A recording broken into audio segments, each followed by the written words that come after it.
they had a lot of stuff that was really good, but once again, the formatting was way off. Like I mentioned before, Call of Duty was in this presentation, but then we got Gears of War, and there was no hype behind that. It was like, here's another game, like kind of Gears of War, by That the was Unreal people. crazy to me. The fact that Gears was just something in a sizzle reel, like not the closing, like one of the closing. Oh, we've got something cool to show you. Like it was 45 seconds in the middle of that press conference. They had no that was idea the what game. they had. Yeah, they I don't think they truly knew what they had at the time, and that game looked far and away better than most of the other games that they showed graphically. It just looked much more next gen than a lot of the other games. And what did you guys think about that? Because it's easy for us to think now, whoa, why didn't they highlight Gears of War? It's like they didn't know, right? As you just said, right? They didn't know that they had this, and it's very rare now.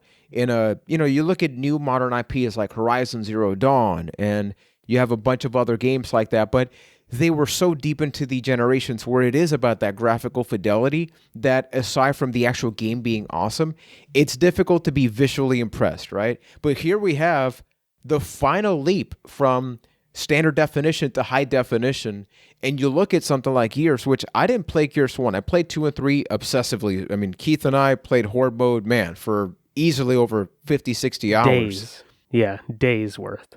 But Gears of War was one of those games that I looked at in my crappy, I don't even know what resolution my monitor was, and in my crappy CRT TV, so it was not easy to appreciate like the graphical leap. But I looked at that and I said, that can't be real. That can't actually be legit gameplay. Then I saw gameplay, and I really wanted to get myself an Xbox. What did you guys think about the fact that, it was just another game, and we knew it later became this franchise that it is today?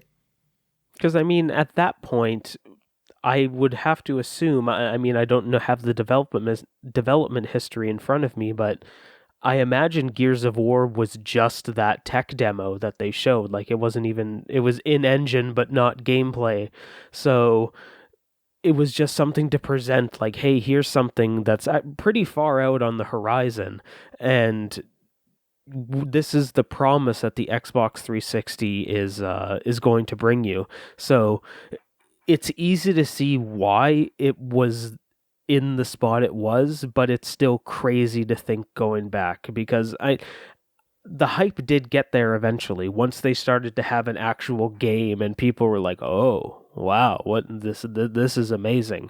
The hype behind Gears was there, and then it just blew everybody out of the water, but we were not at that point. Yeah, they just might not have had enough to show at that point. I'm actually not sure when the first one did eventually release. But yeah, let me look that up quick. Nice fact check there. But yeah, we know down the line they had some great marketing because they released one of the greatest video game commercials of all time that people still remember. It was released November 7th, 2006. So it was way down the line. So yeah, it was probably just that tech demo they had. Just think about that though. It came out basically around the time of the PS3. So talk about like a 1-2 punch. Here comes one console a year after the 360, but then you get this amazing game right around that time. Hey, we really hope you enjoyed this podcast clip, and if you did, guess what? You can listen to the full episode right now by searching for Quest Rewind on your favorite podcast app, including Spotify. And while you're at it, follow us over there so you never miss a new episode.